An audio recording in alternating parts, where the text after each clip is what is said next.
Allah este este facar din.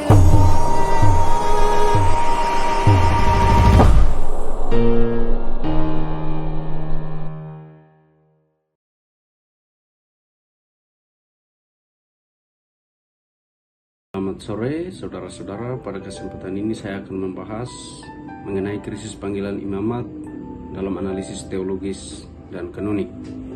Perkembangan informasi dan komunikasi di era globalisasi menjadi suatu tantangan panggilan imamat bagi kaum muda, dan berhadapan dengan situasi ini tentu sangat mempengaruhi panggilan imamat bagi para seminaris. Oleh karena itu, para seminaris diajak secara bijak dalam menghadapi tantangan zaman meskipun iman mereka sedang diuji dan diperhadapkan dengan dunia materialisme, pragmatisme, dan hedonisme yang menggiurkan, sehingga para seminaris memilih keluar dan tidak dapat melanjutkan panggilannya sebagai imamat. Pada abad ke-20 menjadi suatu tantangan bagi gereja Katolik yang mengalami krisis panggilan imam yang terjadi di sejumlah negara, terutama di Eropa, Amerika, Asia, bahkan di Indonesia. Oleh karena itu, diharapkan kepada para uskup, pastor paroki, biarawan, biarawati, dan para petugas pastoral untuk mempromosikan panggilan di setiap keuskupan, paroki, stasi, dan di Kombas di setiap wilayah kerja kepada kaum muda-mudi agar menjadi panggilan klerus di setiap paroki masing-masing. Setiap orang dipanggil secara khusus untuk menjadi rekan kerja Allah, dan panggilan ini membawa orang dalam kebahagiaan abadi sebagai citra Allah untuk menguduskan dunia dan berkarya sebagai rasul awam. Selain itu, secara terbatas panggilan juga dapat diartikan sebagai ajakan pribadi dalam hidup membiara maupun ordo dan kongregasi-kongregasi. Panggilan yang akan menjadi pokok permasalahan dalam pembahasan ini adalah panggilan dalam arti terbatas, yaitu panggilan menjadi seorang imam baik diosesan maupun religius dalam sebuah lembaga hidup bakti. Oleh sebab itu, pada poin berikut saya akan menguraikan analisis teologis mengenai krisis panggilan imamat.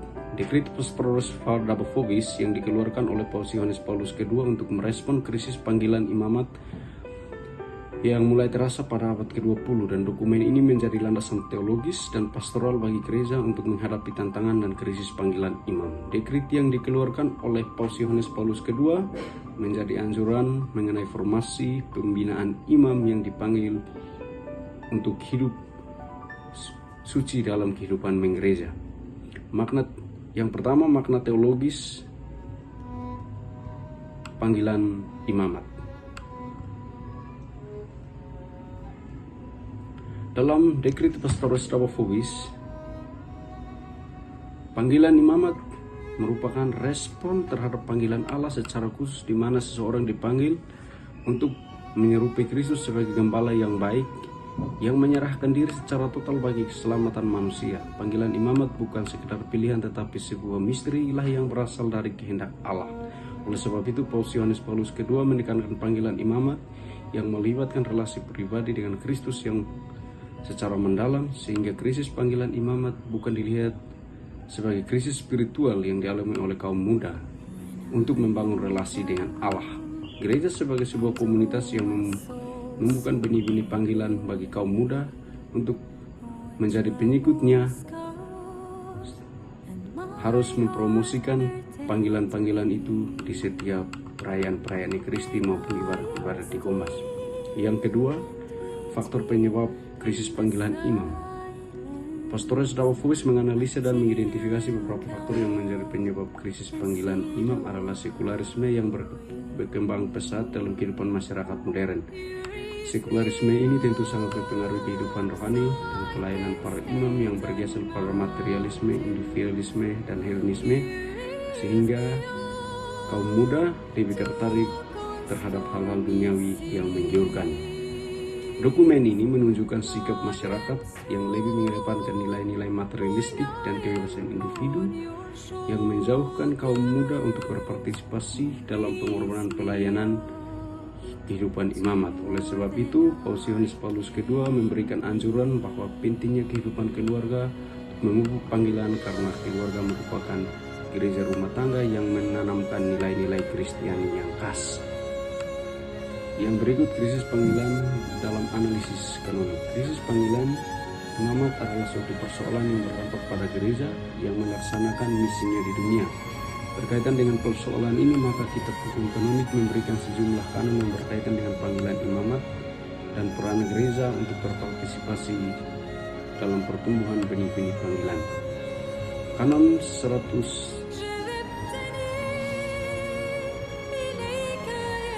233 menyatakan bahwa gereja Katolik dan Apostolik merupakan personal moral atas penetapan hukum. Selain perseorangan dalam gereja, ada juga badan hukum, yakni subjek, hak dan kewajiban dalam hukum kanonik dengan sifatnya yang khas.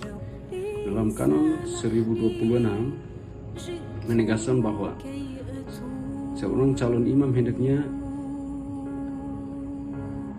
yang hendak menerima tabisan harus bebas dari tekanan untuk menentukan panggilannya untuk ditabiskan atau menolak seseorang calon imam secara kanonik atau tidak layak menerima tabisan. Untuk menerima kanon 1029, untuk menerima tabisan hendaknya para calon imam mengajukan lamaran yang dinilai oleh uskup atau superior mayor yang berwenang untuk dapat mempertimbangkan segala sesuatu, yakni kualitas moral, religius, intelektual, fisik yang memadai sehingga dapat ditabiskan. Kanon 247 menjelaskan para calon imam yang dipersiapkan dengan pendidikan formasio para seminaris bukan hanya dalam aspek akademis tetapi juga aspek rohani, moral, pastoral dan disiplin ilmu lainnya. Oleh karena itu, gereja memastikan bahwa calon imam tersebut telah menyelesaikan pendidikan teologisnya. Yang kedua, para seminaris hendaknya membuka diri terhadap para imam dan uskup tanpa menyembunyikan sesuatu. Kanon 256 menjelaskan bahwa gereja wajib mempersiapkan calon imam dalam tugas-tugas pastoral yang praktis dan membantu pengelolaan paroki dan memahami situasi umat setempat dan kebutuhan-kebutuhan gereja untuk mempromosikan panggilan dalam misi pelayanannya dan masalah-masalah yang mendesak atau masalah-masalah sosial. Kanon 384 menjelaskan bahwa uskup diosesan memiliki kewajiban untuk memperhatikan kesejahteraan rohani dan jasmani para imam di keuskupannya. Artinya bahwa para imam tidak dibebankan sarana dan prasarana yang memadai di keuskupannya.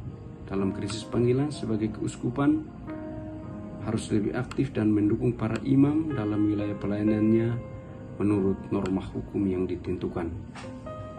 Kanon yang menegaskan bahwa yang dapat memberikan surat dimisoria bagi calon imam sekular adalah uskupnya sendiri, administrator apostolik atas persetujuan kolegium konsulator, administrasi diosesan dengan persetujuan dewan dalam kanon 492. Pelaksanaan pembinaan menjadi klerus gereja yang pertama, gereja dan uskup. Peran gereja Katolik sebagai institusi global memberikan pedoman dan struktur umum untuk pembinaan klerus. Ini termasuk penetapan standar pendidikan spiritual dan pastoral yang harus dipenuhi oleh seorang calon imam. Peran uskup memiliki tanggung jawab untuk memilih dan menunjuk calon klerus di wilayah keuskupannya agar ia dapat mengawasi seminari-seminari di wilayahnya dan memastikan bahwa pendidikan dan pelatihan yang diberikan sesuai dengan kebutuhan gereja lokal dan standar universal. Uskup seringkali terlibat dalam proses seleksi dan evaluasi imam serta memberikan arahan pastoral. Bidang-bidang yang harus dijalani oleh seorang calon imam untuk menjadi klerus adalah kehidupan manusiawinya, spiritual, intelektual, komunitas, dan pastoral seperti yang dijelaskan dalam analisis teologis pertama tadi. Yang berikut, langkah-langkah praktis untuk mengembalikan panggilan agar panggilan itu bertumbuh subur adalah yang pertama, membuat strategi panggilan di paroki dan keluarga. Kanon 233, umat paroki dan keluarga berpartisipasi mendorong kaum muda untuk menambah kesadaran dalam diri akan pentingnya panggilan imamat dan religius di kalangan remaja maupun kaum muda. Yang kedua, pengawasan yang ketat dan seleksi pentabisan dari Kanun 1026, 1029, dan 1018 memastikan bahwa calon-calon imam sungguh-sungguh terpanggil dan layak untuk ditambiskan.